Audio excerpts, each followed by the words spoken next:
Kırgızistan, Baza, Çatkal, Yağjuç, Mağjuç kavmi табылды. Öyle tik çıkar, öyle. Мынакей, көптөн күткөн Кыргызстан жана Өзбекстан чегара тоолорундагы күрөй учурган тоолорду, ал жердеги үңкүрлөрдү иликтөө иштери жүрө баштады. Чаткал тараптагы табышмактуу тоонун астында чындыгында эле Yağjuç, Mağjuç кавми барбы? Еваны? Жардам тиеби дейм. Мен Өткен. Айрылып калган. өткен ботинкасы айрылат па, 12 миң сом. Мен. Көзүңөр көрүп эле тургандай, иликтөө иштери башталды. Кызыктын баары азыр башталат. Мындан баргыла. Мен бар каза, казалга бере калбайлы. Фонарь жок. Азыр мына дал ошол тоонун астындагы үңкүргө кирүү процесстери башталат. Азыр монда не чөйрө?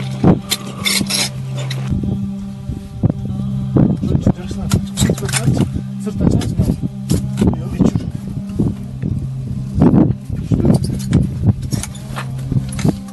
Атайын чыгарылыш, аягына чейин көрүп байкап туруңуздар. Мына Чаткал менен Өзбекстандын ортосунда Yağjuç жана Mağjuç чыгат.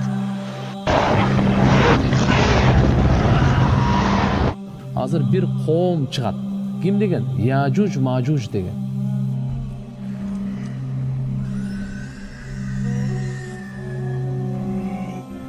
Yağjuç, Mağjuç коомунун көптүгүнөн улам. Sаны көп деген сөз аябай. Ким демек саны көп? Ошолор. Ошо көлгө келип туруп алдыңгысы ичип, ал өтүп кеткенден кийин эң акыркы аскер келгенден кийин, бул жерде суу болгонбу, болгон эмеспи дейткенде. Алар чоң сууга келип такалып, алардын башындагылары сууну иче баштаганда, алардын этегинде кезек күтүп тургандарына суу жетпей дагы калат. Прием Чаткал тарапка. Бул тоонун үстү калың катмарлуу муз менен капталган экен. Все, давай. Өзүңөр көрүп тургандай тоонун боору ушундай калың катмарлуу муз болгондуктан 2 метр 10 сантиметр болду. өзүңөр байкап тургандай бул жерде тешүү оңойчулукка турган жок.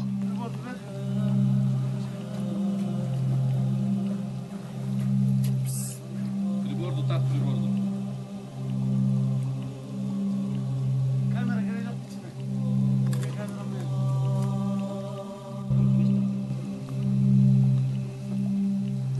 Aldım ben, action.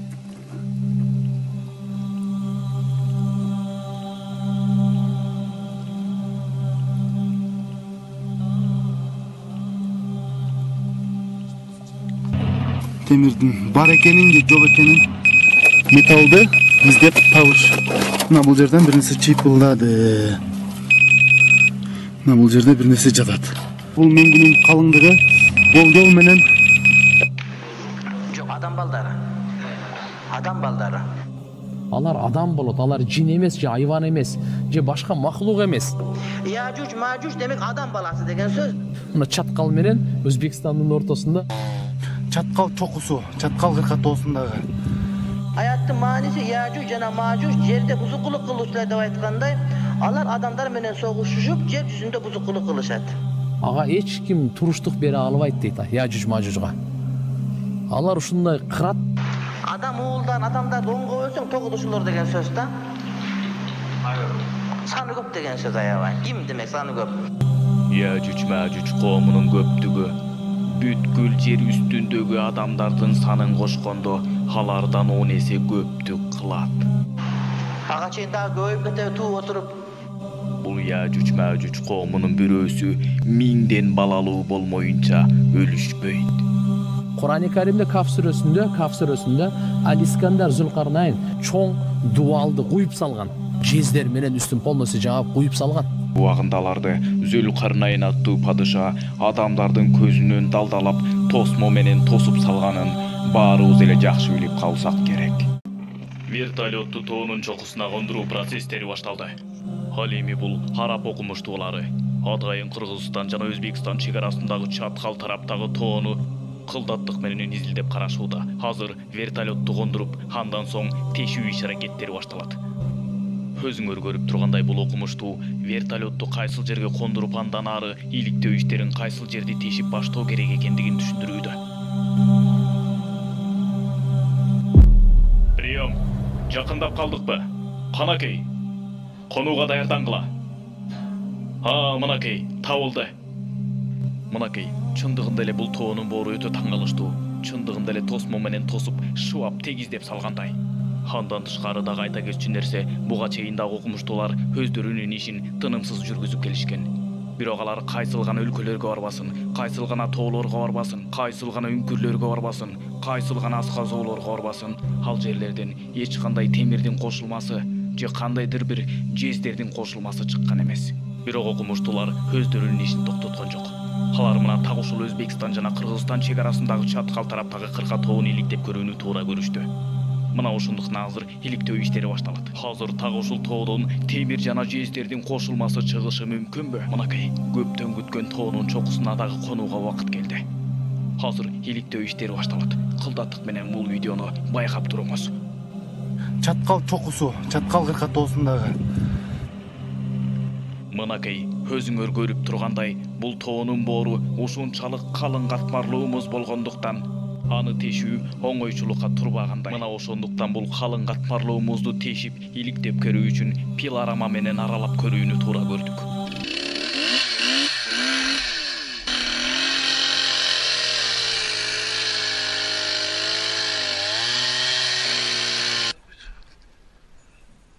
يتضح كم هذا الردم شاهق الارتفاع، وذلك من سقوط قطعة الجليد واختفائها قبل الوصول لأسفله. إن حديث يأجوج ومأجوج يحفرون الردم حديث ضعيف سندا ومخالف للقرآن الكريم متنا، لقوله تعالى: وما استطاعوا له نقبا.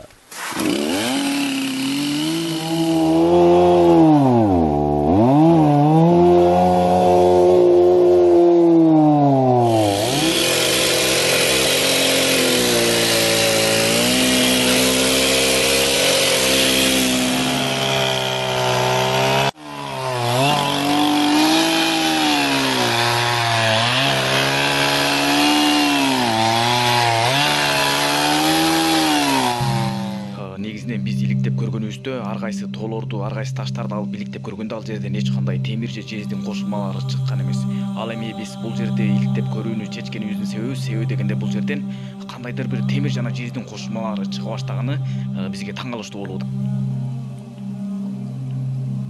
Мынакей аппаратты беришти. Өзүңөр байкап тургандай, бул жерде тешип алган соң атайын аппаратуралардын жардамы менен бул жерде чындыгында эле темирдин бар экенин же жок экенин текшерип көргөнү жатышат.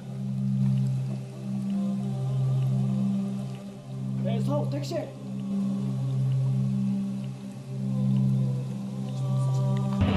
Темирдин бар экенин же жок экенин металлды издеп табыш. Мына бул жерден бир нерсе чыйпылдады. Мына бул жерде бир нерсе жатат. Бул меңгүнүн калыңдыгы болжол менен Иликтөөлөрдүн жыйынтыгы боюнча бул жерде темирдин даана бар экендиги аныкталды. Интернет аркылуу акча тапкың келеби? Анда Avalon сайты сен үчүн. Аписиндагы ссылка аркылуу өтүп, алгач катталыңыз. Андан соң инвестор катары акча саласыз. 24 саат 7 күндүк кылып, жыйынтыгын бир күндө байкаңыз. Avalon сайты акча табуунун эң оңой жолу. Мынакей, Google спутник аркылуу азыр биз мына дал ушул жерге Зүлкарнайн алейхиссалам курган чеп Яжуж Мажуж үңкүрү ал тоо кайсыл жерде жайгашканын мына дал ушул жерге латын тилинде жазабыз. Яжуж Мажуж сөзү латын тилинде мына дал ушундай жазылат. Ягөг Магөг.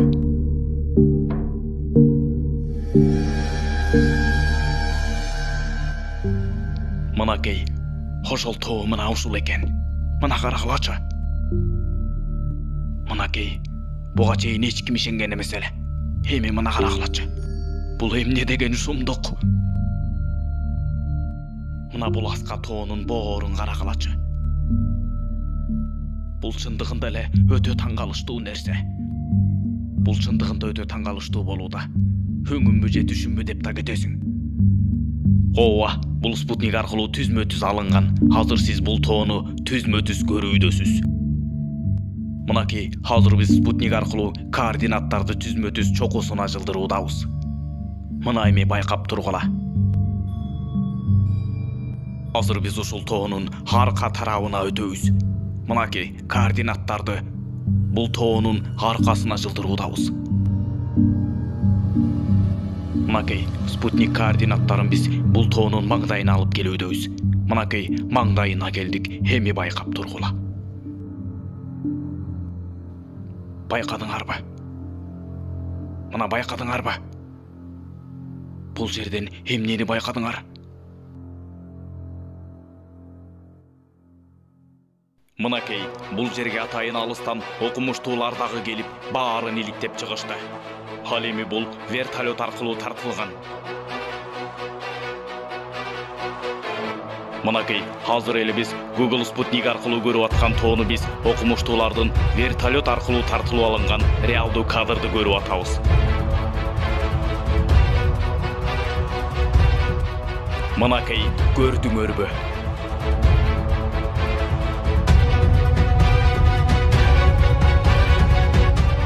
Бул кубулуш чындыгында эле өтө таң калаарлык болду. Себеби дегенде окумуштууларды дагы бул нерсе жарга такап койду. Себеби дегенде бул жерде көптөгөн дал келүүдө. حافتي ردم ذي القرنين مساويان له في الارتفاع عند الالتقاء بقمته كما قال سبحانه. Бул эч кандай фантастикалык кино эмес. Мунун баарысы өзүңөр өз көзүңөр менен көргөндөй, баардыгы чындыгында эле изилдөөлөр жүргүзүлгөндүгү. Атайын алыстан окумуштуулар Кыргызстанга келип, Зулкарнайн алейхиссалам курган чеп мына дал ушул болушу мүмкүнбү деп тоону казып, ал жерден темирлерди табышкан иликтөөлөр. Ал эми бул тоонун бийиктиги ушунчалык бийик деңгээлде болгондуктан бул жерге вертолет менен барууга гана туура келди. Ал эми бул кашкайган бийик тоонун боорун караңыз. Бул тоонун боору кудум эле темирди эритип туруп, куюп тегиздеп салгандай. Демек Яжуж жана Мажуж коому мына дал ушул тоонун астындабы? Баарыбыздын эле эсибизде болсо керек. Качандыр бир кезде бир коом Зулкарнайн алейхиссаламга келип, "Эй Зулкарнайн, ушундай бир тажаал коом бар. Алар Яжуж Мажуж коому. Алар бизге тынчтык бербей келет. Алар ушунчалык тажаал коомдор. Алар чыга калып, качан гана бизге кол салып берет экен деп коркуп атабыз.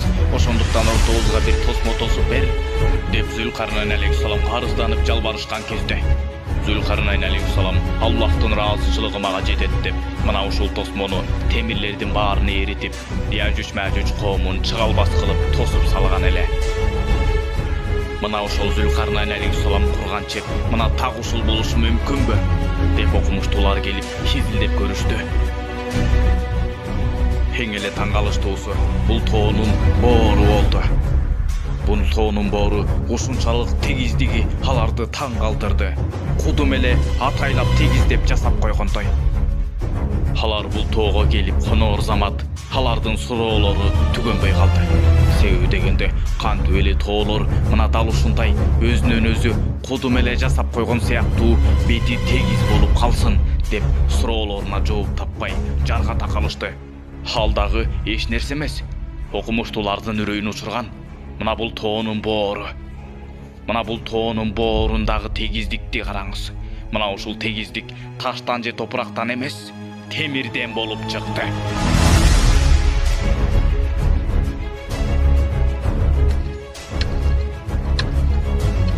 إن حديث يأجوج ومأجوج يحفرون الردم حديث ضعيف سندا.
чаткал чокусу, чаткал кыркатоосундагы.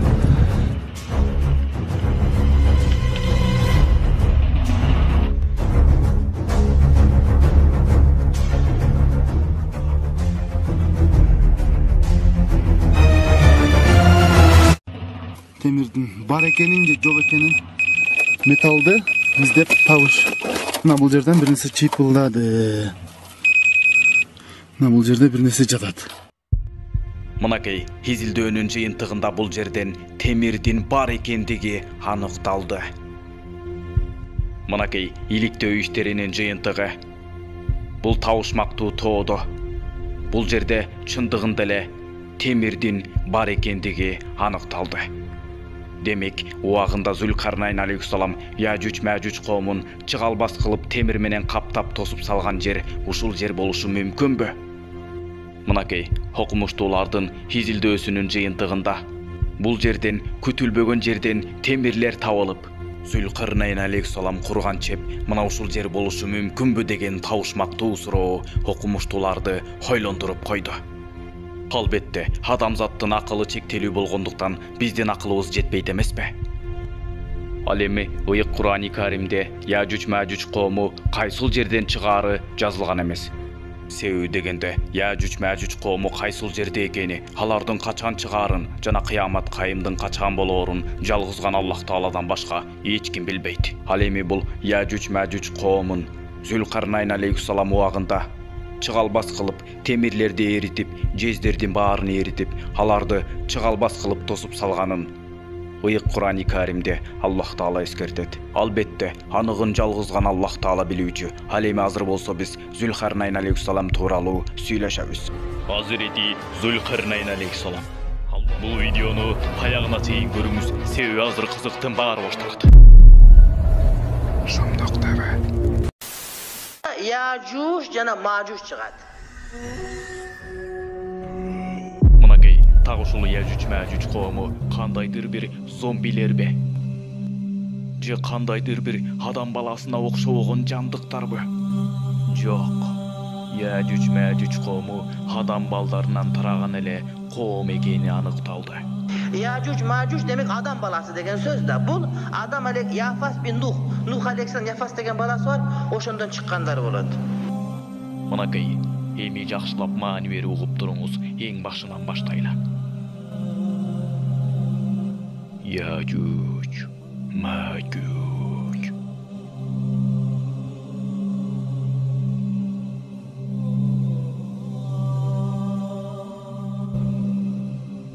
Баарыбыз эле жакшы түшүнгөндөй, Яжуч өзүнчө бир коом, ал эми Мәжуч өзүнчө бир коом. Бул эки коом адам балдарынан тараган эле урпактар. Алар жер астына камалып калганга чейин алар мына так ушундай үңкүрдө жашашчу. Алар ушунчалык мыкаачы коом болгондуктан адамдарга тынчтык беришпей келишкен. Ар дайым түн ичинде чыгып алышып, адамдарга тынчтык бербестен аларга кол салууга чейин барышчу. Бул Яжуч-Мәжуч коомунун бирөөсү 1000ден балалуу болмоюнча өлүшпөйт. Яжуч-Мәжуч коомунун көптүгү бүткүл жер үстүндөгү адамдардын санын кошкондо алардан 10 эсе көптүк кылат. Хадистердин биринде тозокко түшүүчүлөрдүн 10дон 9-у мына ушул Яжуч-Мәжуч коому экендиги дагы айтылат. Азыр биз баарын кылдаттык менен түшүндүрүп берүүгө аракеттенебиз. Мына бул видеого кунт коюп, маани берип карап туруңуз.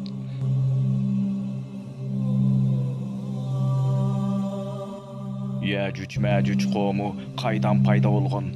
Алар кайдан тараган урпактар? Хадистердин биринде бул коом Нух алейхиссалам пайгамбардын уулу Яфистен тараган урпактар экендиги айтылат. Алар аябагандай өтө көп санда. Алардын арасында бир дагы мусулман жок. Бул деген алар Кудайга ишенбеген кафырлар экенин түшүнүүгө болот. Яжуч жана Мәжуч коому тууралуу өтө көптөгөн легендалар дагы айтылып келген. Бирок аныгын жалгыз гана Аллах Таала гана өзү билүүчү. Яжуж жана Мәжуж алардын азыркы жашаган жери адамдардан жашыруун. Себеби убагында аларды Зүлкарнайн аттуу падыша адамдардын көзүнөн далдалап тосмо менен тосуп салганын баарыбыз эле жакшы билип калсак керек. Булардын баары адаттан сырткаркы көрүнүштөр эмес. Өлгөнү башка чыкканы боло сөзсүз түрдө. Алар Яфас bin Nuh'un Aleyhisselam'ın baldardan çıkan iki uğru. Yacuc Macuc demek adam balası degen söz de. Bu adam Yafas bin Nuh. Nuh Aleyhisselam Yafas degen balası var. Oşundan çıkanlar oladı. Alar adam baldarının 9 rusu da otpay o şerige. Adam baldarının 10'dan 9'u degile. Adam oğuldan adamda donga ölsün 9 usulur degen söz de. Sanı köp degen söz ayağı. Kim demek sanı köp? Oşullar. Ağaçın daha göğüp gete tuğ oturup.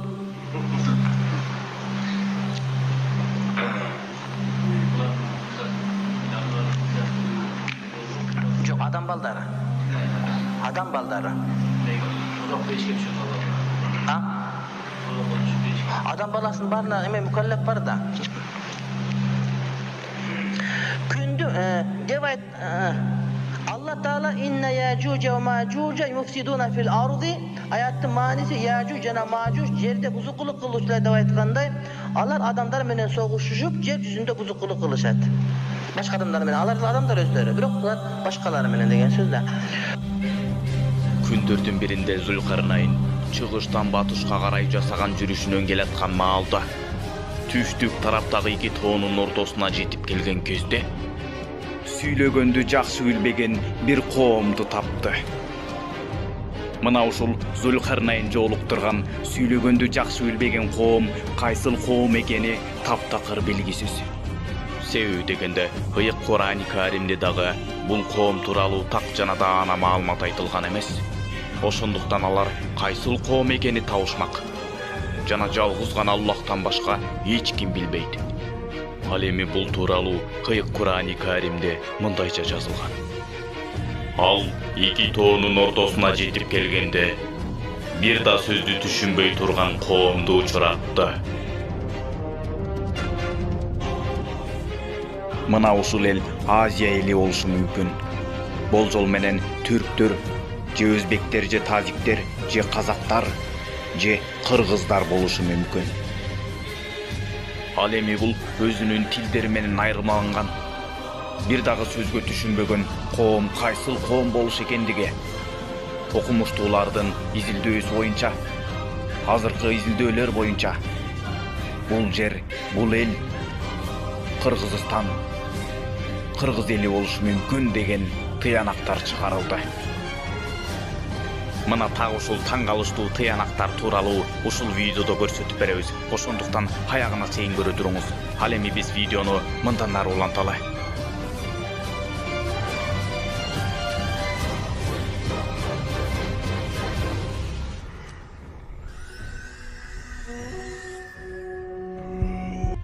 Күндөрдүн биринде Зүлкарнайн эки тоонун ортосунда жайгашкан ушундай бир коомду жолуктурат. Ал коом Зүлкарнайнды көрөр замат чоочулап чуркап шашып келишип Зүлкарнайнга арызданышат. Мына ошол коом Зүлкарнайнды көрөр замат шашкалактап чуркап келишип: "Эй Зүлкарнайн, тиги тоону көрдүңбү? Ошол тоонун артында бир үңкүр бар. Ал үңкүрдө ушундай бир жаман коом бар. Күнбү же түнбү айырмасы жок. Алар үңкүрдөн чыгып алышып, жер үстүндө өтө жаман ыплас иштерди жайылтып, аша чапкан бузукулук иштерди кылышат. Алардын кылган кылыктарын айтуудан, оозга алып айтуудан дагы коркосуң. Алардын ызы чуу үндөрү алыстан бизге чейин угулуп, биздин тынчыбызды ала баштады. Качан бизди көрүп калат экен деп коркуп уктай албай калдык. Эй Зүлкарнайн, алар Яжуж жана Мәжуж уруулары, жер жүзүнө бузукулук кылуучулар. Бизди ал коркунучтуу коомдон куткарууңду суранабыз. Эгерде кааласаң, биз азыр сага болгон толгон байлыктарыбызды чогултуп акысын төлөп берели. Болгону биз алардан коркуп атабыз. Алар биздин тынчыбызды алып бүттү. Ошондуктан ортобузга бир тосмо орнотуп бер. Аларды ашып өтө албай турган бир тосмо менен тосуп бер, деп Зулкарнайнга келип харазданып жалбарып жиберишти. Чындыгында эле канчалык коркуп турганын Зулкарнайн алардын көздөрүнөн эле байкады да мындай деди: "Жок, эч кандай байлыгыңардын мага кереги жок. Аллах Таалам тартуулап койгон сыйлык эле мага жетиштүү. Андан көрө силер баарыңар чогулуп, мага күч кубатыңарды тартуулагыла. Мына ошондо мен силердин жардамыңар менен Яжуч Мажуч коому ашып өтө албай турган чеп куруп, ортоңорду тосуп беремин", деп макул болуп, дароо эле ошол замат ишке киришти. "Аллахтын аты менен ишибизди баштайлы. Азыр силер мага темир сыныктарын издеп таап чогултуп келгиле. Ошол чогултуп келген темирлерди эритип, тосмо чепти куямын", деп Зулкарнайн ишке ошол эле замат киришти. Мына ошондо чогулган темирлердин көптүгү асказоону тереген тоодой болуп үйүлүп калганда, Зулкарнайн алардын жардамы менен темирлердин баарын эритип, бийик тосмо дубал чеп менен тосуп салды дагы. "Эми мага жезди алып келгиле. Ал жезди эритип, темирди кабаттап үстүнөн куямын. Мына ошондо бул тосмону ашып өтүүгө да, аны тешип өтүүгө да алардын кудурети жетпейт. Бул Аллах Тааланын силерге болгон мээрими. Бул Аллах Тааланын кыямат кайымга чейинки болгон силерге болгон мээрими. Качан гана Аллах Таала өз уруксаат бермейин, булар эч жака жыла алышпайт", деди.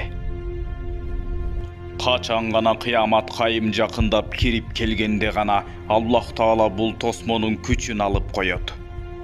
Мына ошондо гана Яжуч Мажуч коому бул тосмону жарып тешип өтүп, тозоктон чыккан чаңдай сыртка атырылып чыгышат.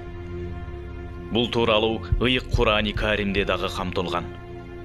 Акырында Яжуч жана Мажуч коому, алардын чеби ачылып, алар ар бир дөбөдөн чабуул коюп, каптап кирген кезде чыныгы убада кылынган кыямат жакындаган болот. Ишенбегендердин көздөрү алайып, "Эхаттиң, биз мындайдан таптакыр кабарсыз элек. Жок, биз өз жаныбызга жабыр кылуучу болдук", дешет. Анбия сүрөсү 96-аят. Ал эми кээ бир рываяттарга караганда Яжуч жана Мажуч экөө тең тажал эл болушат. Яжуч өзүнчө коом, ал эми Мажуч өзүнчө коом. Бирок алар чогуу болушат. Алардын беттери жалпагай, көздөрү жүлжүгүй, кодо бойлуу кичине болушат. Кулактары шалпайган, алардын саны өтө көп болот. Кыямат жакындап калганда жер жүзүн кара чымындай каптап, тездик менен көбөйүшөт. Адам ата менен о энеден миллиарддаган инсандар 100 миңдеген жылдар бою акырындык менен көбөйгөн болсо дагы, булар өтө тез арада төрөлүп, өтө тездик менен көбөйүшөт.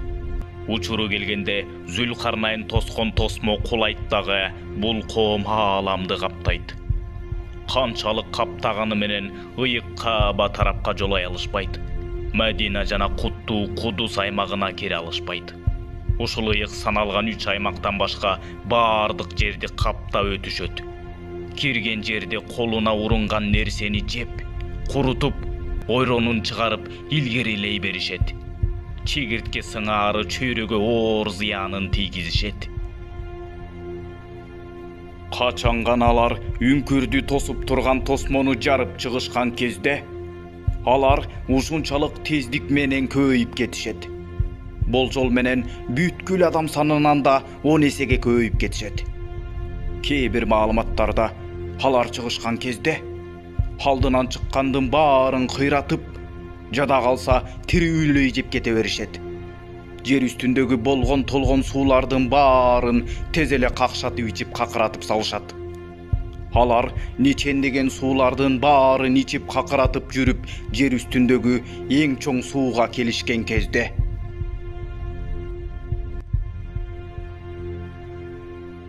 алар дүйнөдөгү эң чоң сууга келип такалышкан кезде ал сууну кечип өтпөй шимирип иче башташат.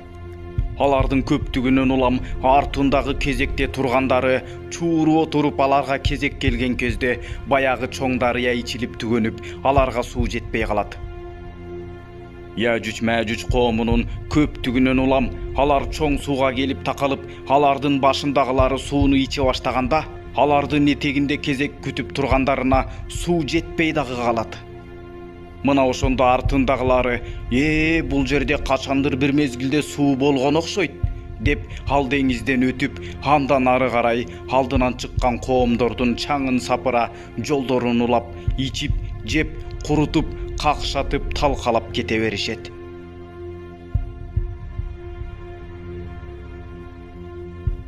Бул туурасында сүйүктүү пайгамбарыбыз Мухаммад саллаллаху алейхи вассаламдын дагы айтканы бар.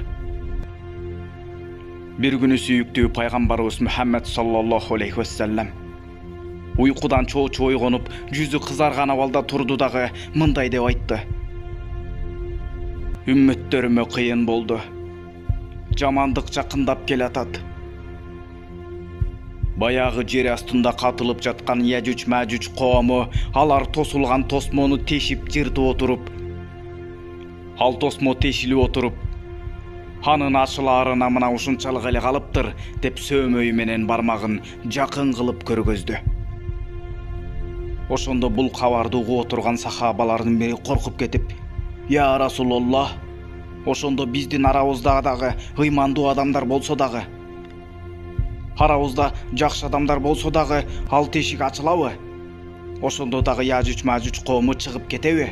деп сураганда, сүйүктүү пайгамбарыбыз Мухаммад саллаллаху алейхи вассалам айтты: "Эгерде коом арасында бузукулук көбөйсө", деди. Мына карагылачы, ушул күнгө чейин жер астынан чыга албай келаткан Яжуч Мәжуч коому чыгаарына аз эле калганын канчалаган кылымдар мурда эле сүйүктүү пайгамбарыбыз чоочулап эскертип кеткен турбайбы? Мына ошол кезде эле сүйүктүү пайгамбарыбыз Мухаммад саллаллаху алейхи вассалам билген турбайбы? Мына ошол кезде эле сүйүктүү пайгамбарыбыз түшүнөн чоочу ойгонуп, чоочулап, алардын чыгаарына ушунчалык эле аз калыптыр деп бармагы менен сөөмөйүн жапжакын кылып көргөзгөн турбайбы? Ошончолук аз калганын уккан сахабалардын өңдөрү кубарып, коркуп кеткендиктен: "Я Расулаллах, дүйнөдө жакшы адамдар бар болсо дагы Яжуч Мәжуч коому тосмону тешип чыгып кете алабы?" деп сураганда, сүйүктүү пайгамбарыбыз: "Эгерде дүйнөдө бузукулук иштер көбөйө баштаса, ал тосулган тосмо ачылат. Мына ошондо гана алар чыгышат" дегендей жооп берген турбайбы? Ал эми азыркы учурда бузукулук жок деп кимибиз айта алабыз? Жер бетинде мына ушундай коркунучтуу оору сыркоолор, уруш талаш жаңжалдар, кыйынчылык күндөргө мына бүгүн күбө болуп турабыз. Адамзат өмүрүндө мына ушундай туруксуздуктар орун алат. Муну менен калайык калк акырында отуруп ушундай өкүнүчтүү, азаптуу күндөргө жакындагандан жакындап келүүдө. Жер бетинде мына ушундай аша чапкан адилетсиздик кеңейип баратканы байкалдыбы? Мына жер бетине адилетсиздик орногон кезде сүйүктүү пайгамбарыбыз Мухаммад саллаллаху алейхи вассаламдын айтканы бар: "Мына ушул кезде акыреттин башкы белгилеринин бири болгон Махдинин келүүсү күтүлөт. Ал Махди араб сөзүнөн кыргыз тилине которгондо күтүлгөн, Алланын нуру түшкөн, тандалган деген маанини билдирет. Пайгамбарыбыз Мухаммад саллаллаху алейхи вассалам мындай деген: Махди ал ааламга адилетсиздик, зулумдук кеңири жайыла баштаганда жиберилет. Ал ушул күнгө чейин зулумдук азабын тартып, каралай жалганга белчесинен малынган ааламга адилеттик орнотуп, калайык калкты азаптуу күндөрдөн куткарат. Кыяматка жакын келүүчү бул адам тууралуу Имам Муслим сахих хадистеринде келет. Сүйүктүү пайгамбарыбыз Мухаммад саллаллаху алейхи вассалам мындай деген: бул кишинин аты менин атыма окшош. Атасынын аты атамдын атына окшоп дал келет. Абдуллах уулу Мухаммад. Ал адам сүйүктүү пайгамбарыбызга сырткы келбети менен эмес, ички жан дүйнөсү, кулк мүнөзү менен окшош болот. Аллах пайгамбарыбызга: "Ай Мухаммад, сенин мүнөзүң ажайып" деген. Жараткан Аллах өзү мактагандай, пайгамбарыбыздын мүнөзү ушунчалык ажайып болгон. Мына кыяматка жакын келүүчү Махдинин кулк мүнөзү сүйүктүү пайгамбарыбыздыкындай суктанаарлык болот. Сүйүктүү пайгамбарыбыз: "Махди менин урпактарыман, кызым Фатимадан тараган урпактардан" деген. Сүйүктүү пайгамбарыбыз Мухаммад саллаллаху алейхи вассалам айтты: "Качан Махди жерге түшкөн кезде, жер бетиндеги бүткүл бийлик анын колуна өтөт." Сүйүктүү пайгамбарыбыз Мухаммад саллаллаху алейхи вассалам дагы мындай деди: "Эми ал келип бүткүл бийликти колуна алат. Ал мусулмандарга башчылык этип, бүткүл жер жүзүн бүтүндөй өзгөртөт. Чектен аша чаап, бузулуп бараткан, зулумдуктарга толгон жер жүзүн кайрадан адилеттүүлүккө орнотуп, калайык калкты ийгиликке бөлөйт." Азыркы учурдагы жер жүзүндөгү күндөн күнгө күчөп бараткан зулумдукту жоюлтуп жоготуу үчүн канча деген убакыттар керек. Ал эми Махди Аллахтын тартуулаган илимин пайдаланып, аз убакыт ичинде дүйнөнү бүтүндөй өзгөртөт. Адилетсиздик жоголуп, адилеттүүлүк орнойт, зулумдук жоюлуп, бейпилчилик өкүм сүрө баштайт. Ал бүткүл жер шаарын бүтүндөй өзгөртөт. Али ага Алланын тынчтыгы болсун мындай деген: "Махди бизден, ал пайгамбарыбыздын тукумунан, кудуреттүү Аллах аны бир түндүн ичинде дүйнөнү башкаруучу башчыга айландырат." Ал эми Махди өзүнүн Махди экенин дагы билбейт. Хадистердин биринде айтылгандай, ошол кезде да кандайдыр бир хандын уулдары бири-бири менен бийлик талашып, урушуп талашып аткан кезде Махди ал тараптан Мекке тарапка качып кетип калат. Анткени Махди мындай уруш жаңжалдардан оолак жүрүүнү каалап, ал жерлерде жүрүүнү каалабайт. Ошол убакытта адамдардын баарысы Махдини издеп, анын артынан жөнөшөт. Жана Махдини издеп табышып, алар аны Каабага алып келишет. Махдинин каршы болгонуна карабастан, Махдиге баары чогулушуп, адалдык анттарын беришет. Андан соң мына ушундай эки окуя болот. Анын бири Махдиге чабуул жасоо үчүн Сириядан аскер чыгат. Күндөрдүн биринде сүйүктүү пайгамбарыбыз Мухаммад саллаллаху алейхи вассалам Айша энебиздин үйүнө келет. Мына ошондо сүйүктүү пайгамбарыбыз уктап жаткан кезде өзүн жайсыз сезип, ыңгайсыз абалда ары-бери кыймылдап аткан эле. Мурда андай болгон эмес эле. Сүйүктүү пайгамбарыбыз түш көрүп жатып, тынчсызданган абалда ушундай кыймылдады. Качан гана сүйүктүү пайгамбарыбыз уйкудан ойгонгон кезде Айша энебиз ага Аллах ыраазы болсун: "О Аллахнын элчиси, адатта уктаган кезиңизде уйкуда жатып мынчалык тынчсызданган эмес элеңиз. Сизге эмне болду?" деп сураганда, сүйүктүү пайгамбарыбыз Мухаммад саллаллаху алейхи вассалам мындай деди: "Менин үммөттөрүмөн куралган Сириядан аскер келет. Алар менин урпактарыман болгон бир адамды издейт. Жана ага чабуул жасагысы келет."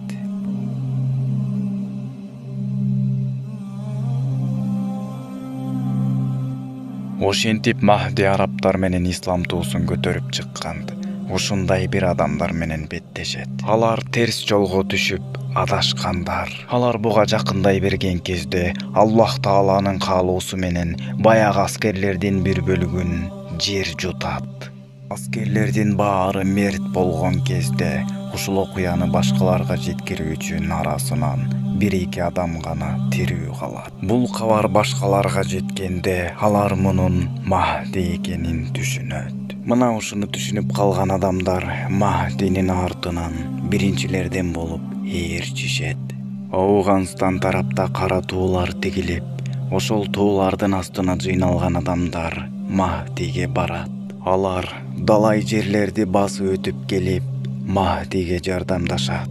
Имам Махдинин дагы бир белгиси сүйүктүү пайгамбарыбыз Мухаммад саллаллаху алейхи вассаламдын айтуусу боюнча ал Персияда, азыркы Иранда пайда болуучу аскерлер менен кармашка түшөт. Ал кезде ошол жер Иран деп аталабы жокпу, аныгын Аллах билүүчү. Ал эми Сахих Муслим боюнча сүйүктүү пайгамбарыбыз Мухаммад саллаллаху алейхи вассалам бул Персия аскери экенин айтат. Сүйүктүү пайгамбарыбыз Мухаммад саллаллаху алейхи вассаламдын дагы айтканы бар. Махди алардын да көзүн жоюп, таш талканын чыгарарын жана андан ары карай Махдиге каршы согушууга эч биринин дарамети жетпей калаарын кабарлайт. Бул экинчи аскер жана экинчи белги. Махдинин доору капырлар менен болгон согуштардын доору. Бүткүл мусулмандар менен капырлар согушат.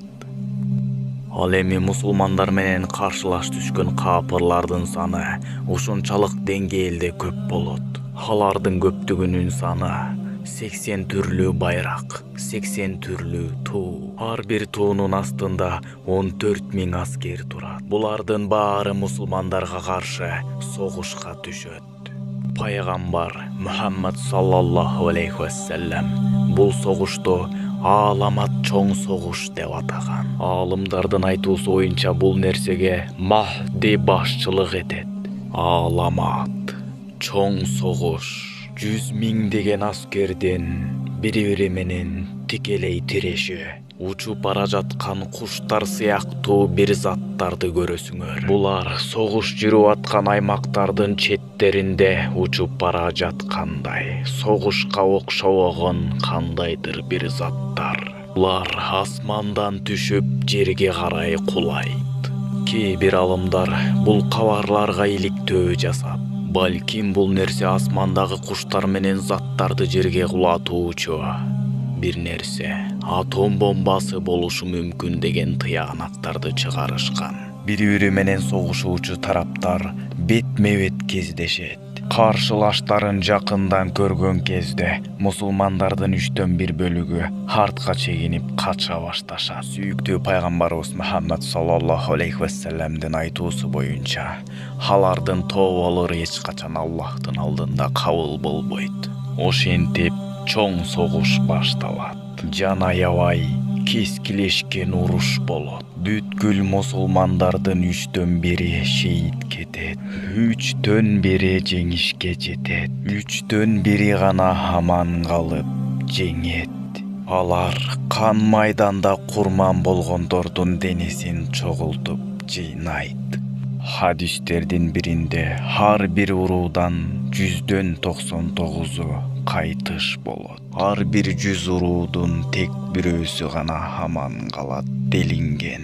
Мисалы, эгер бир үй бүлөдө 100 адам болсо, анын бирөөсү гана тирүү калат дегендик.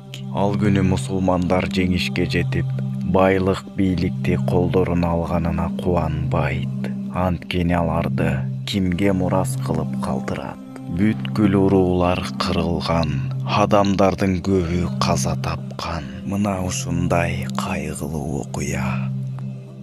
Бул кайгылуу окуя менен бүткөн чоң согуштан кийин эмне болот? Армагеддон, кыямат кайымдын чоң белгилери жөнүндө жазылган китептерде эмне айтылган? Мына ошентип чоң согушта алар жеңишке жетип басып өтүп калган кезде аларга ушундай бир үн угулат. Эй мусулмандар, тезирээк үйүңөргө кайткыла, анткени жериңерге Даджал пайда болду деп жар салат. Даджал деген ким өзү? Ал кыяматтын белгилеринин биринчиси болгон чоң фитна. Ал пайда болгон кезде кыяматтын калган белгилери мончоктун таштары сыяктуу биринин артынан бири төгүлөт. Аллахтын элчиси Мухаммад саллаллаху алейхи ва саллям бул чыгуучу фитнаны Аль-Масих Даджал деп атаган. Мунун мааниси анын бир көзү көрбөгөн сокур сыяктуу, анын көкүрөгү дагы нурсуз сокур экендигин чагылдырат. Анын бир көзү сокур, соолуп калган жүзүм сыяктуу. Даджалдын бир көзүндө калың парда сыяктуу териси бар. Анын эки көзүнүн ортосунда чекесинде кафыр деген жазуусу бар. Ал жазууну тамга тааныбаган адамдар дагы айырмалап окуй алышат. Даджалдын чачтары калың, буттары кыйшык жана жүрүшү тайкы. Ал Даджалдын курагы 35 менен 40 жаштагыдай көрүнөт. Анын денесинин түзү кызгылт болот жана буттары тайтак сыяктуу кыска. Буттары кыска деген түшүнүк анын бою узун эмес, кыска деп айтууга болот. Анын жүзү денеси сыяктуу нурсуз болуп турат жана кебетеси кең көрүнөт. Даджалдын бир гана сол көзү көрөт, ал эми оң көзү соолуп калган жүзүм сыяктуу жана сыртынан калың ушундай бир тери каптап тургандай көрүнөт. Мына кыяматка жакын чыгуучу бул Даджалды Мухаммад саллаллаху алейхи ва саллям сүйүктүү пайгамбарыбыз мына ушундайча сыяктуу сүрөттөгөн. Даджал акыр кыяматта чыгат. Ал эми Даджалдын чыгаарына аз эле калган кезде мына ушундай белгилер, мына дал ушундай окуялар орун алат. Даджалдын чыгышына аз калган кезде Аллах Таала асмандагы жамгырдын 3/2 бөлүгүн гана жаадырып калат. Ошондо асмандагы жамгырдын 3/1 бөлүгү жаабай, 3/2 бөлүгү гана түшөт. Ал эми экинчи жылы жамгырдын жарым жартылайы жаабай калат. Ал эми үчүнчү жылы болсо жамгыр таптакыр эле жаабай калат. Мына ушундан кийин кургакчылык каптай баштайт. Мына ушул кезде баягы фитна болгон, жалганчы болгон Даджал өзүнүн от суусу менен кошо бирге чыгат. Даджал жер бетине чыга калып, "Мынакей, мен силердин кудайыңармын, мен келдим" деп калкты аралай баштайт. Мына ошол кезде адамдардын көпчүлүгү какырап кургактыкта жүргөн кезде баягы Даджал асманга жамгырыңды жаадыр дегенде жамгыр жаайт. Мына ошол кезде адамдардын көпчүлүгүн ачкачылык каптап турган кезде баягы Даджал жерге жемишиңди бергин деп буйрук берген кезде жерден ушундай бир өсүмдүк жемиштер өсүп чыгат. Сүйүктүү пайгамбарыбыз Мухаммад саллаллаху алейхи ва саллям айткандай, Аллах Таала мына ушул Даджалга ушунчалык мүмкүнчүлүктөрдү тартуулап койгон экен. Мына ушул себептүү Даджал колунан келгенин кылып адамдарды азгыра баштайт. Мына ушул кезде баягы Даджал Аллах Тааланын берген мүмкүнчүлүктөрүн толугу менен пайдалана баштайт. Каалаган убакта, каалаган учурда жамгыр жаадырып, каалаган жерден чөптөрдү өстүрүп чыгарат. Мына ушундай абалда адамдарды катары менен азгыра баштайт. Ал бир жерге жамгыр жаадырып, эгиндерди өстүрүп чыгарса, экинчи жерде каңыратып какшатат. Кыяматтын белгиси болгон бул Даджалга Аллах Таала ушунчалык чоң мүмкүнчүлүктөрдү тартуулап койгондуктан Даджалдын мындан башка дагы касиеттери көп болуна. Кыяматтын чоң фитнасы болгон бул Даджалдын Аль-Масих деп аталып калганынын себеби анын бир көзүнүн сокурдугу гана эмес, анын асмандан жамгыр жаадырганы же бир кандайдыр бир эгиндерди өстүрүп чыгарганы гана эмес, мындан дагы башка касиеттер менен адамдарды ушунчалык деңгээлде азгыруусу. Адамдарды азгырууда Даджалдын жүрбөгөн жери калбайт. Жер жүзүн кыдырып жүрүп, адамдарды азгырып жүрүп, анын бара албаган жери бир гана Мекке менен Мадина болот. Даджалдын жолой албаганы бир гана ошол Мадина менен Меккеге такыр жолой албайт. Жада калса, өзүнүн аскерлерине дагы бул Мекке менен Мадинага жолоогула, анткени ал Мекке жана Мадина деп айтат. Бирок Даджал Меккеге барганда гана адамдарды азгыруусун токтотот экен дегендик эмес. Анткени Даджал андан ары айланып ашып өтүп, адамдарды азгыруусун андан ары улантат. Аллахтын берип койгон мүмкүнчүлүгүн толугу менен пайдаланып аткан Даджал адамдардын көпчүлүгүн азгыргандан азгырып кете берет. Бирок кантсе да анча-мынча Даджалга ишенбегендер дагы чыгат. Мына ошол кезде Даджал ошол адамдардын бирөөсүнө кайрылат. Эгерде мен азыр сенин ата тегиңди тирилтсем, сен менин Кудай экениме ишенесиңби? Деген кезде баягы адамдардын бири "Ооба, кана тирилтчи" дегендей Даджалды карап калган болот. Мына ошол кезде жер астында жаткан ата тегин тирилтмекчи болуп, "Кана эме көтөрүлгүлө" деген кезде дароо эки шайтан анын ата тегини айлана калып, жер астынан тирилип чыгып, "Кагылайым балам, анын сөзүн уккун, аны тыңдагын, анткени ал сенин Кудайың" деп баласына тирилип чыга калып насаатын айтат. Мына ошондо баягы Даджал: "Мына көрдүңбү? Мына эми ишендиңби? Мен сенин Кудайыңмын, мен сенин Аллаңмын" деп азгырат. Мына ошол кезде жүрөгүндө ыйманы бар адамдар дагы ары жактан андан дагы далил сурап калышат. Мына ошол кезде баягы Даджал ал адамдарга карап туруп: "Бир гана Аллах Таала гана өлүктөрдү тирилте алат. Эгерде мен азыр силердин ата-энеңерди тирилтсем, ошондо ишенесиңерби?" деген кезде баягы адамдар ооба дегендей аны карап туруп калышат. Мына ошол кезде баягы Даджал өзүнө дароо жин шайтандарды жардамчы кылып дайындап, алардын ата-энесин тирилтип көздөрүнө көргөзөт. Алардын ата-энесин тирилткен соң кайрадан жерге карап, байлыгыңды аңтаргын деп жерге буйрук берген кезде жер аңтарылып, күмүш, алтын, бриллианттар чачырап чыгат. Мына ошондо адамдардын көпчүлүгү Даджалга ишене баштайт. Мына Даджалдын бул фитнасы тууралуу сүйүктүү пайгамбарыбыз Мухаммад саллаллаху алейхи вассалам өзүнүн сахабаларына айтып берип аткан кезде сахабалардын дене муундары калчылдап, көздөрүнө жаш толуп калган эле.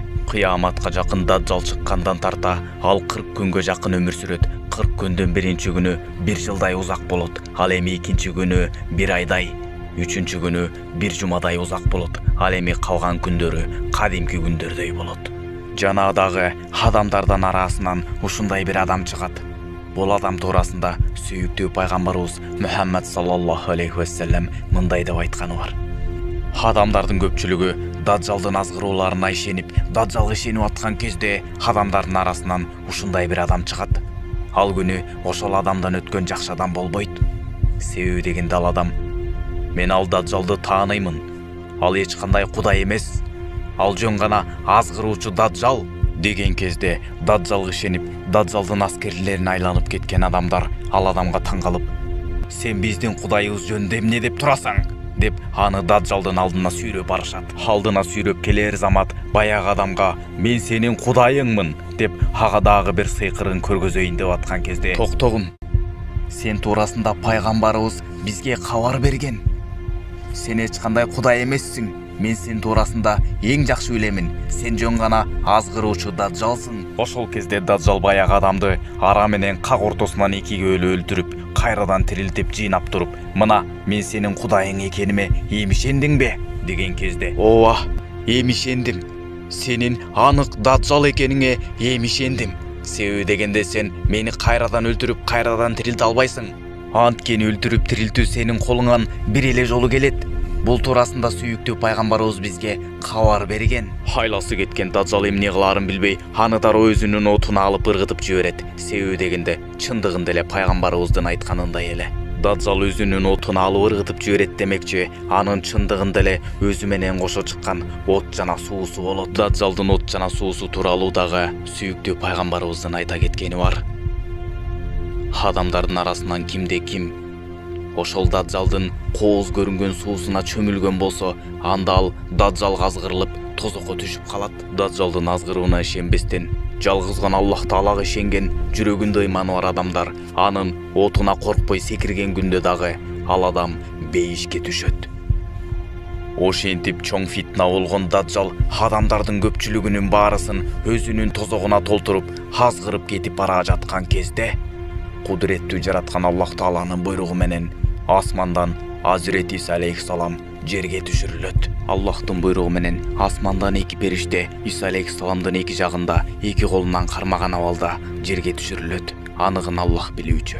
Мына ошол кезде Иса алейхиссалам мына дал ушул мечиттердин бирине түшкөн болот. Ал мечитте Имам Махди бар эле. Имам Махди жер бетине адилеттүүлүк орнотуу үчүн түшүрүлгөн эле. Бирок Имам Махди тууралуу өзүнчө видео даярдап берүүгө туура келет. Ошондуктан видеону мындан ары уланталы. Аллахтын каалоосу менен асмандан түшкөн Иса алейхиссаламдын жүзү ушунчалык нурдуу жана сулуу адам. Ал жерге түшүп, көздөрү жашка толгон мусулмандарды бейиш менен сүйүнчүлөп, алардын көз жашын сүртөт. Иса алейхиссалам болгон мусулмандардын баарысын ээрчитип, Даджалды карай жол тартат. Мусулмандар менен бирге жол тартып бара жаткан кезде, ошол жердеги мусулмандар Даджалды көрүп калышат. Бир кезде Иса алейхиссаламга Даджалды көргөзүшкөн кезде, Иса алейхиссаламды көрө калган Даджал халаңдап коркуп кача баштайт. Ошондо Иса алейхиссалам качып бараткан Даджалга карап, "Токтогун, сенин көзүңдү тазалоо менин маңдайыма жазылган" деп айтат. Алаңдап коркуп кеткен Даджал өзүн сыйкырлап, абага айландырып жок болуп кетейин деп аткан кезде Иса алейхиссалам анын артынан кубалап жетип барып, аны кылыч менен чаап өлтүрөт. Эгерде Даджал жеткирбей өзүн абага айландырып жок болуп кеткенде, анда ошол жердеги адамдардын баарысы биздин Кудайыбыз өзүнөн өзү жок болуп кетти. Демек ал биздин Кудайыбыз экен деп ойлоп калышмак эле. Бирок ага карабастан Иса алейхиссалам артынан кууп барып кылыч менен чапканда Даджал кансырап барып жерге жатып калды. Ошентип Даджал кансырап өлүп калган кезде Иса алейхиссалам Даджалга карап, "Мына көрдүңөрбү? Эгерде бул Кудай болгондо, анда мен муну кантип өлтүрмөк элем?" деп Даджалга ишенген адамдардын баарысына далил көрсөттү. Мына так ушундай абалда өзүн Кудай көрсөткөн Даджалды кылыч менен кыя чаап, анын эч кандай Кудай эмес экендигин Иса пайгамбар далилдейт. Албетте бул кыяматтын чоң белгилеринин бири. Ал эми мындан кийин кыяматтын калган белгилери башталат. Сүйүктүү пайгамбарыбыз Мухаммад саллаллаху алейхи вассалам айта кеткендей, кыяматтын белгилери үзүлгөн мончок сыяктуу биринин артынан бири келет дегендей, бул окуялардан кийин күндүн баткан жеринен кайрадан тескери чыгышы күтүлөт. Бирок бул учурда баары кеч болуп калат. Эч бир адамдын Аллахка болгон жалбаруусу кабыл болбой калат. Бул тууралуу сүйүктүү пайгамбарыбыз мындай деген: адамдын кыяматка чейин эки гана тообосу кабыл болот. Анын бири жаны алкымына тыгылып калганга чейинки тирүү кезинде кылып калган тооболору, жана экинчиси күн баткан жеринен кайрадан тескери чыкканча кылып калган тооболору. Ал эми күн кайсыл убакта батыштан чыгаарын жалгыз гана Аллах Таала билүүчү. Ал эми мындан ары өтө коркунучтуу күндөр күтүп турат. Бирок бул окуялар болуп өткөнчө андан мурунку белгилери болот. Ал белгилердин бири азыркы учурда жер астында катылып, көбөйгөндөн көбөйүп, жер үстүнө чыга албай турган Яжуж жана Мажуж коому жер үстүнө атырылып чыгат.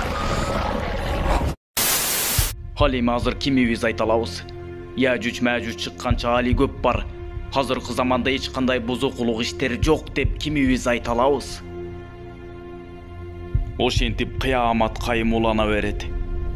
Яжуж жана Мажуждун жер бетинде кылган зордук зомбулугу жана бузукулугу жайылып, жер бетинде болгон толгон суулардын баарын ичип, болгон толгон жашылча жемиштердин баарын жеп, жада калса адамдардын укум-тукумдарына чейин жок кылып жиберишкенден кийин Иса пайгамбар жана анын жанындагылар Аллах Таалага дуа кылышат.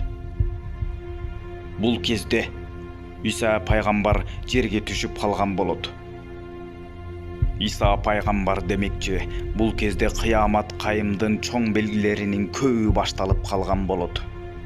Ал кезде Иса пайгамбар дагы жерге түшүрүлүп калган болот. Мына ошондо Иса пайгамбар жана анын жанындагылар Аллах Таалага дуа кылышат. Себеби Яжуж жана Мажуждан келген балеге өздөрүнүн айласы жана күчү жетпегенден кийин адамдар Аллах Таалага жардам сурап дуа кылышат. Яжуж Мажуж коомунун көрсөткөн азабынан жабыркаган элдердин баарысы Иса пайгамбар менен чогуу Аллах Таалага жалбарып дуа кылышкан кезде Аллах Таала алардын дуасын кабыл кылып, Яжуж Мажуж коомун жок кылуу үчүн болгону кичинекей курттарды жөнөтөт. Мына ошондо Аллах Таала курттарды жөнөткөн кезде ал курттар Яжуж Мажуж коомунун денелерин тешкиле өлтүрүп, алардын өлүгү үйүлүп кеткендиктен биринин үстүнө бири чыгып, чегиртке сымал кырылып үйүлүп өлүшөт. Жараткан Аллах Тааланын жөнөткөн бул курттары бүткүл Яжуж Мажуж коомун бир эле күндө денелерин тешкилей талап өлтүрөт. Мына ошондо Яжуж Мажуждардын өлүк денелери биринин үстүнө бири кулап кабатталган бойдон өлү олтуруп, жердин бетине алардын өлүк денелери толуп кетет. жер бети алардын өлүктөрүнөн чыккан жаман жытка толуп калгандыктан адамдар үчүн жер бетинде жашаш мүмкүн болбой калганда Иса пайгамбар жана анын жанындагылар экинчи жолу Аллах Таалага кайрылып дуа кылышат. Мына ошондо жараткан Аллах Таала алардын экинчи жолу кылган дуаларын дагы кабыл кылат. Мына ошондо Аллах Таала асмандан атайын бир канаттууларды жөнөтөт.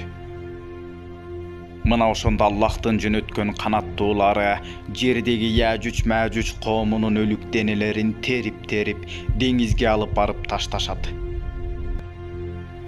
Андан кийин Яжуч Мәжуч денелеринен өлүктөрдөн калган калдыктарды жууп тазалап кетиш үчүн Аллах Таала атайын жамгыр жаадырат. Андан кийин Аллах Таала жерге өз жемиштериңди өстүрүп берекесин бергин деп буйрук кылат. Мына ошондо жер кайрадан өз жемиштерин өстүрүп берекелерин бере баштайт. Баардык нерседе береке, молчулук жана токчулук башталат. Иса пайгамбар жана анын жанындагылар амандыкта жана байлыкта жашап калышат. Бирок бул деген баары бүттү, эми баарынан кутулду.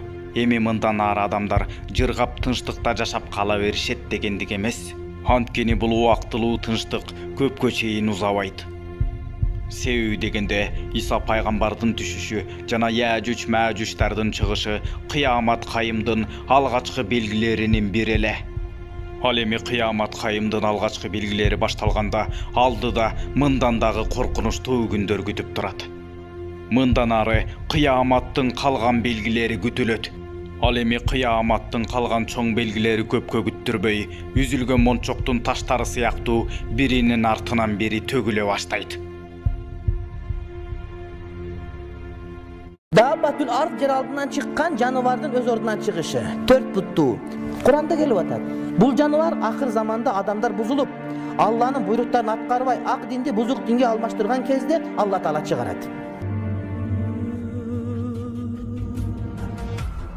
Dabbatül Ard. Бул кыяматтын эң чоң белгиси болгон бир жандык.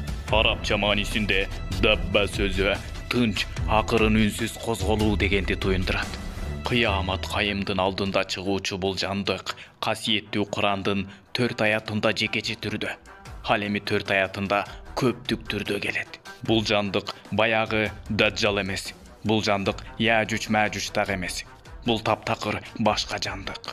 Асаба сүрөсүнүн 14 аятындагы Dabbatül Ard сөзү Сүлейман пайгамбардын аса таягын чириткен куртту дагы билдирет.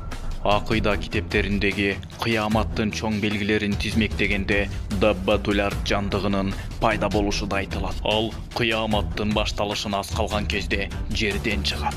Жер астынан чыгуучу бул жандык тууралуу Аллах Таала Кур'ани Каримдин Намл сүрөсүнүн 82 аятында мындай дейт. Биз аларга жазалай турган мезгил жеткенде жер алдынан бир жаныбар чыгарабыз. Ал жаныбар аларга биздин аяттарыбызга ишенбеген адамдар тууралуу айтып берет.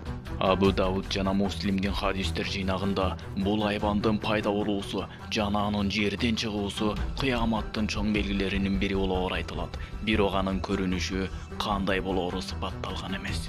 А эгерде Ибн Абу Шайба, Тирмизи, Ибн Маджа жана Ахмад хадистер жыйнактарындагы Dabbatül Ard тууралуу риваяттарды эскерип отуруп, сүннөт аалымдары чыгарган тыянакка карай турган болсок, окумуштуу аалымдардын айтымында Dabbatül Ard бул таптакыр адам баласына окшобогон 4 аяк буттары менен козголо турган, үстү башын жүн баскан чоң денелүү тирүү жандык экендигин изилдешкен. Ал Мекке тарапта пайда болуп, Муса алейхиссаламдын аса таягы менен кафырлардын мурдун сындырат. Мусулмандардын жүздөрүнө Сүлейман пайгамбардын мөөрүн басат. Ал эми башта айтып өткөндөй, Намл сүрөсүнүн 82 аятына чейинки 6 аятта эмне камтылган? Hakikatta bul Kur'an, İsrail urpaqtары эмне жөнүндө талашкан нерселеринин көп бөлүгүн баян кылат. Hakikatta ал момундар үчүн туура жол жана мээримдүүлүк. Албетте кең алардын араларында өзү адилеттүүлүк менен өкүм кылат. Аллах ызааттуу билүүчү. Аллахка гана тобокел кыл, анткени сен ачык айкын hakikattын үстүндөсүң. Hakikatta сен өлүктөргө да, дүлөйлөргө да, алар артка кетип баратышканда чакырыгыңды угуза албайсың. Сен сокурларды алардын адашуусунан туура жолго чыгара албайсың. Сен биздин аяттарыбызга ишенгендерге гана угуза аласың. Мына ушулар моюн сунгандар. Имам Табари ушул аятта аталган кабыл сөзү Кудайдын жазасы дегенди билдирет деп айткан. Ушул айтылган аяттар тууралуу айта турган болсок, Аллага ишенгендер менен акыйкатты жокко чыгаргандар ортосунда талаш тартыш чыр-чатактар күчөп кеткен кезде Даббатул ард чыгат. Мына ошондо Даббатул ард Муса алейхиссаламдын аса таягын мусулмандардын жүзүнө тийгизген кезде алардын маңдайында жаннаттык, бейиштик деп жазылып, жүздөрү нурланат. Ал эми капырларды Сулайман алейхиссаламдын мөөрү менен соккондо алардын маңдайларында жаханнамдык, тозоктук деп жазылып, жүздөрү карайып кетет. Албетте, Даббатул ард деген бул өзү кандай жандык? Даббатул ард качан чыгат? Ал чыгып алып эмне кылат? Аныгын Аллах Таала гана, жалгыз өзү гана билүүчү. Ал эми биз адам баласы адашып ката кетирет эмеспизби? Ал эми бул Даббатул ард тууралуу жана бул жандыктын кыяматка жакын чыгаары тууралуу ыйык Кур'ан-ы Каримде Намл сүрөсүнүн 82-аятында камтылган. Жер түбүнөн Даббатул ард деген белгисиз бир жандык чыгат. Биз аларга жазалай турган мезгил жеткен кезде жер алдынан бир жаныбар чыгарабыз. Даббатул ард жер алдынан чыккан жаныбардын өз ордунан чыгышы. 4 буттуу. Куранда келип атат. Бул жаныбар акыр заманда адамдар бузулуп, Алланын буйруктарын аткарбай, ак динди бузук динге алмаштырган кезде Алла Таала чыгарат. Аллахтын ардактуу элчиси Мухаммад саллаллаху алейхи вассалам айтты. Силер мына 10 нерсени көрмөйүнчө кыямат кайым болбойт. Биринчиси, Hazreti Mahdi келет. Ал Махдинин төбөсүндө ар дайым бир булут калкып жүрөт. Ал булуттан бир периште бул Махди анын сөзүнө кулак салгыла деп айтат. Экинчиси, өзүн Кудай санаган Даджал чыгат. Сүйүктүү пайгамбарыбыз Мухаммад саллаллаху алейхи вассалам айтты. Чындыгында Даджал чыгыштагы Хорасан деген жерден чыгат. Даджал Шам менен Ирактын арасындагы таштактуу жерден чыгат. Аныгын Аллах гана билүүчү. Даджалдын бир көзү куруп калган жүзүм сыяктуу болот. Анын чекесинде кафыр деген жазуу болот. Ал жазууну тамга тааныбаган адамдар дагы айырмалап билип турушат. Үчүнчүсү, Hazreti İsa алейхиссалам жерге түшөт.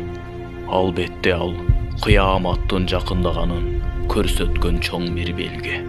Буга күмөн саноодон сактангыла. Төртүнчүсү, жер түбүнөн Даббатул ард деген белгисиз бир жандык чыгат. Биз аларга жазалай турган мезгил жеткен кезде жер алдынан бир жаныбар чыгарабыз. Ал жаныбар аларга биздин аяттарыбызга ишенбеген адамдар жөнүндө айтып берет.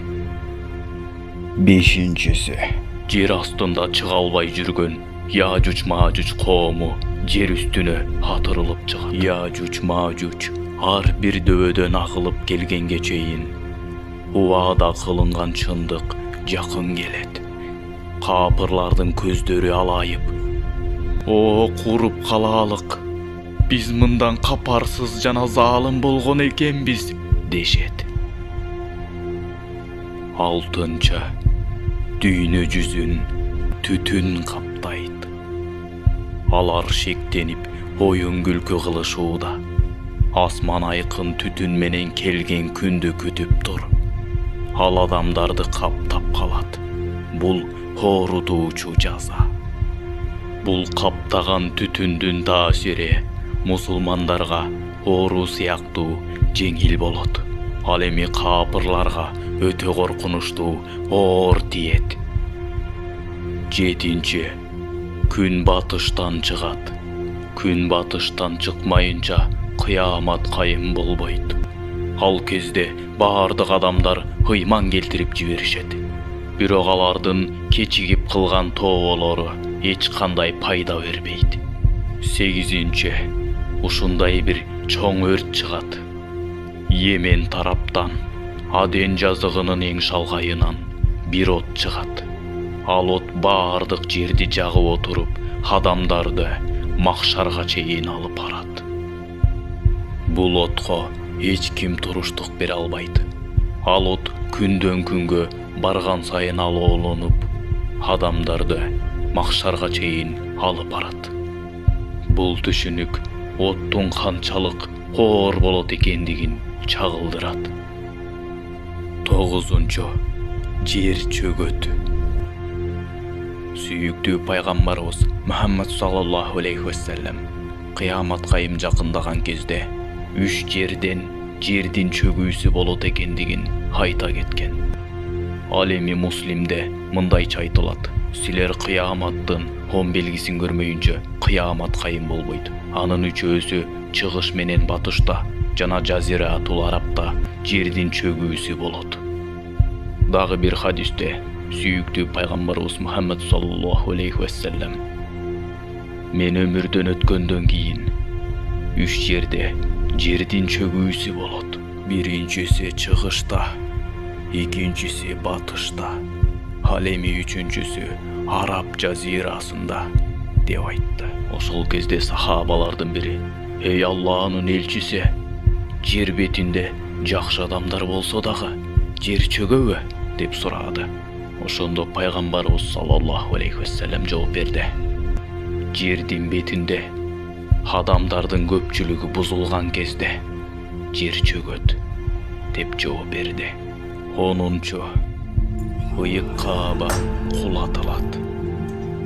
Хадис шарифтердин биринде кара түстүү адам Каабаны кулатат. Дал азыр ошол кара колдору менен Каабанын таштарын кандай кулатып аткандыгын көз алдымда көрүп турамын.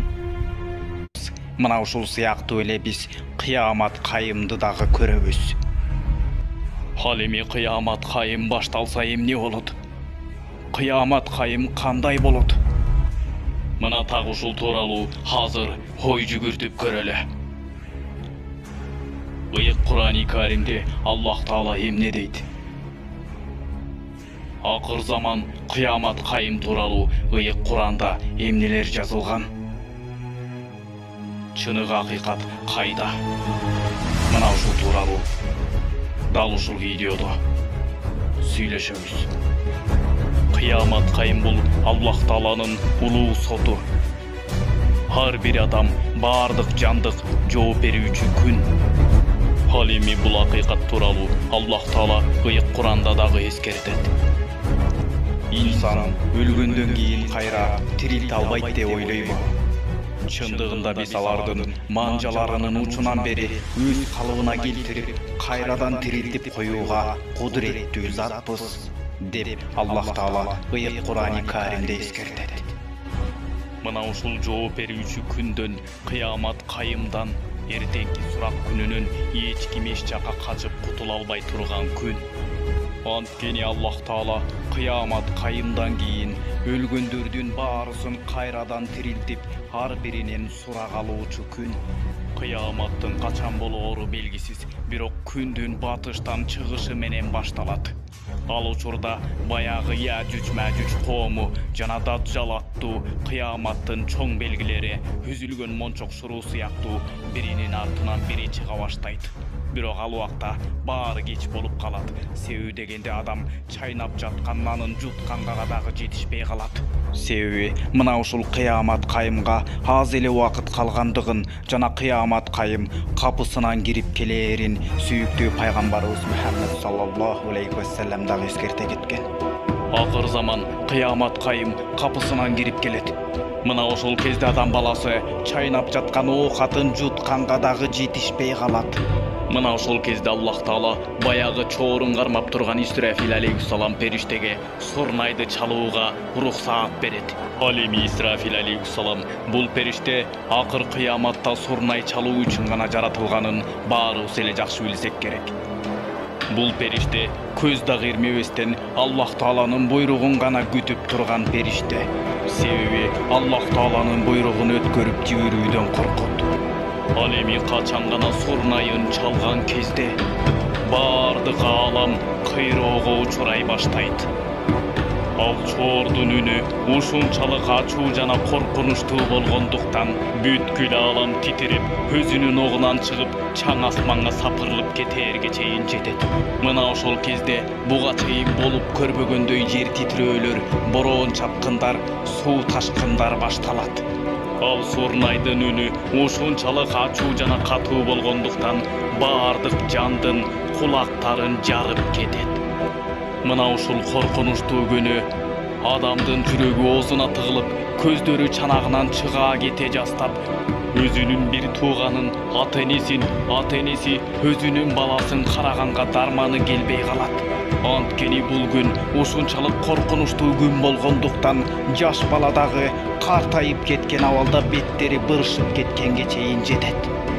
Бул күн ушунчалык оор жана коркунучтуу ачуу күн болгондуктан сурнайдын үнүнөн адамдардын көздөрү чанагынан чыга кете жаздап, эмне кылаарын билбей алаңдашып, өңдөрү кубарып, мас сыяктуу абалда өздөрүн жоготуп, эмне кылаарын билишпей, жүрөктөрү кекиртегине тыгылып калышат.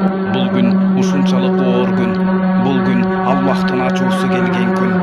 Бул күнү жада калса, шайтандар дагы алаңдап, каяка жашынаарын билбей, ар кайсы тарапка алаңдап качышат. Себеби бул күндөрдүн акыркы күнү. Себеби бул эң акыркы заман. Бул деген себеби кыямат кайым. Бул деген жашоонун бүтүшү. Бул деген жооп берүүчү күн. Койго келгис бороон чапкындар, болуп көрбөгөндөй куюндар, жер титирөөлөр жана суу ташкындар, жердеги ааламат, жердин кыйрашы, ааламдын бүтүшү, дегеле бар нерсенин баарысынын акыркы күнү, жок болуш күнү, акыркы заман, кыямат кайым, жооп берүүчү күн. Жерден сырткары бүткүл ааламдын бүтүшү, башка аалам, башка планеталардын баарысынын бүтүшү, алар дагы өз огунан чыгып, бири-бири менен кагылышып, алардын сынык таштары жер бетине кулап жаап түшкөнүн элестеткиле. Ал эми жердин үстүндө, жер бетинде бир дагы соо жери калбайт. Бардык бар нерсенин баары жок болуп, кыйроого учурап, чаң асманга сапырыла, күкүмгө айланып кеткенге чейин жетет. Бул күн ушунчалык коркунучтуу күн. Бардык ааламга, бардык тирүү жандыкка, бүткүл жанга өлүм келүүчү эң акыркы күн. Бул күнү жалгыз гана кудуреттүү Аллах Тааладан башка эч бир тирүү жан калбай турган коркунучтуу күн. Мына ушундай коркунуч, мына ушундай ааламат, мына ушундай кыйроо менен качан гана жер бетинде бир дагы тирүү жан калбай калган кезде, мына ошол кезде улуу жараткан Аллах Таала өлүм периштеси болгон Азраил алейхиссаламды чакырат. Чындыгында Аллах Таала баарын өзү жакшы билүүчү, бирок өлүм периштесинен сурайт. Жер бетинде тирүү жан калдыбы? Мына ошондо өлүм периштеси Аллах Тааланын алдына келип жооп берет. О жараткан Аллах, жер бетинде бир дагы тирүү жан калбады. Бир гана Жабраил алейхиссалам, Микаил алейхиссалам, Исрафил алейхиссалам жана өзүңдүн аршыңдагы бир топ периштелер калды. Дегенде жараткан Аллах Таала өлүм периштесине кайрадан буйрук берет. Баргын, Жабраилдин жанын алгын, Исрафилдин жанын алгын, Микаилдин жанын алгын, жана менин аршымдагы калган периштелердин баарысынын жанын алгын. Өлүм периштеси алардын баарысынын жанын алып келген кезде Аллах Таала өлүм периштесине: "Дагы ким калды? деген кезде өлүм периштеси: "О жараткан Аллах, жер бетинде бир дагы тирүү жан калбады. О Аллах, албетте сен баарын өзүң жакшы билүүчүсүң. Ааламда бир дагы тирүү жан калбады. Жалгыз гана өзүң гана калдың. Жана мен калдым" деген кезде улуу жараткан Аллах Таала өлүм периштесине: "Чындыгында сен өзүңдүн кызматыңды толугу менен аткардың. Эми сен өзүңдүн жаныңды алгын" дегенде өлүм периштеси дагы өзүнүн жанын өзү алып жок болот. Мына ошондо жалгыз гана Аллах Тааладан башка эч бир тирүү жан калбайт. Мына эми көрдүңөрбү? Кана кечеги жер үстүндө өзүнүн каалаганындай калчап басып жүргөндөр, кана кечеги жер үстүндө сулуулугуна, байлыгына, бийлигине, мансабына мас болуп жүргөндөр, кана кечеги дүйнөнү башкарган хандар, падышалар, кана кечеги төш кагып жүргөн кыйындар, кана алар кайда калышты? Мына эми көрдүңөрбү? Эми көрдүңөрбү? Аалам кимге таандык? Бүткүл ааламды башкарган ким экенин көрдүңөрбү? Ким түбөлүктүү зат экенин көрдүңөрбү? Ааламды башкарган ким экенин, жалгыздык кимге таандык экенин эми көрдүңөрбү? Бирок ушуну менен баары бүтүп калбайт. Бул болгону убактылуу жашоонун гана бүтүшү. Убактылуу адамдардын гана бул дүйнөдөгү сыноонун бүтүшү. Эми чыныгы жашоо башталат.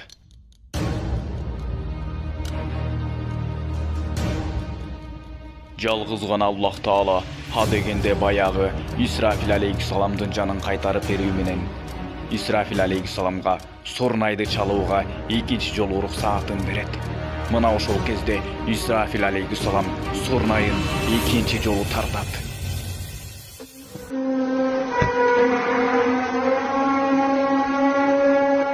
Мына ошондо баягы өтүп кеткен адамдардын баарысы кайрадан өнүп чыккан дан сыяктуу жер үстүнө өсүп тирилип чыгышат. Алдыда Аллахтын улуу соту, сурак күнү күтүп турат. Жер жаралгандан бери бул дүйнөгө ким келген болсо, адам атадан тараган урпактардан бери, адам атадан тарта бүткүл пайгамбарларга чейин бул дүйнөгө ким келген болсо, ошонун баарын Аллах Таала сурак алуу үчүн кайрадан тирилтет. Бул дүйнөгө ким келген болсо, буга чейин ким өтүп кеткен болсо, баарыбыз, ар бирибиз мына ушул күнү, сурак күнү тирилип чыккан кезде адамдардын көздөрү алайып, жүрөктөрү оозуна тыгылган абалда болот. Алар өнүп чыккан дан сыяктуу тирилип чыккан кезде жылааңач абалда болушат. Адамдар ушунчалык көп болгондуктан, адам ата урпактарынан бери тирилгендиктен, бул дүйнөгө ким келген болсо, ошонун баарысы сурак берүү үчүн кайрадан тирилип чыккандыктан, жер үстүнө адамдар батпай калат. Алар бирин-биринин денесин караганга дагы дарманы келбей турган абалда болушат. Баарыбыз мына ушундай коркунучтуу абалда болуп турабыз. Бул чындыгында өтө сүрдүү, өтө коркунучтуу. Алдыда эмне күтүп турат? Мына ошол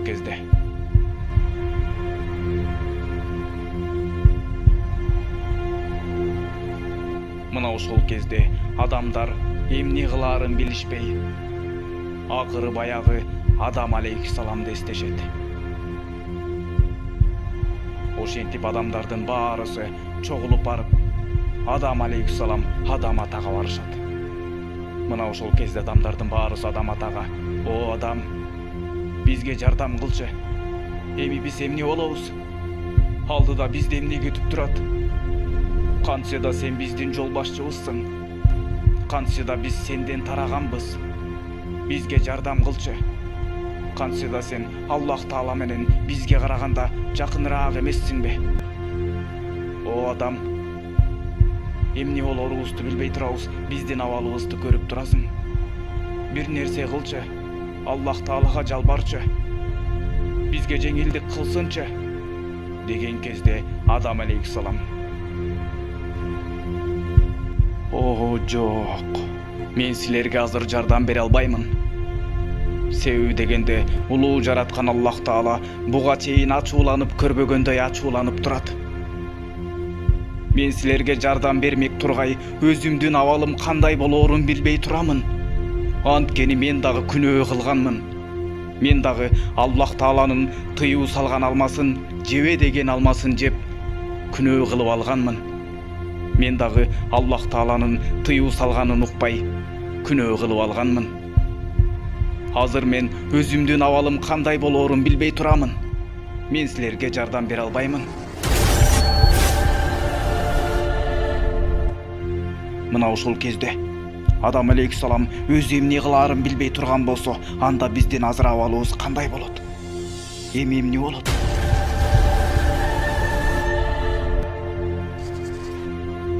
Мынакей, азыркы учурда мынакей дал ушул видеонун уландысын даярдоо үстүндө кылдаттык менен иштөө учурундабыз. Ошондуктан бул видеого лайк басып, кийинки чыгарылышты күтүңүздөр.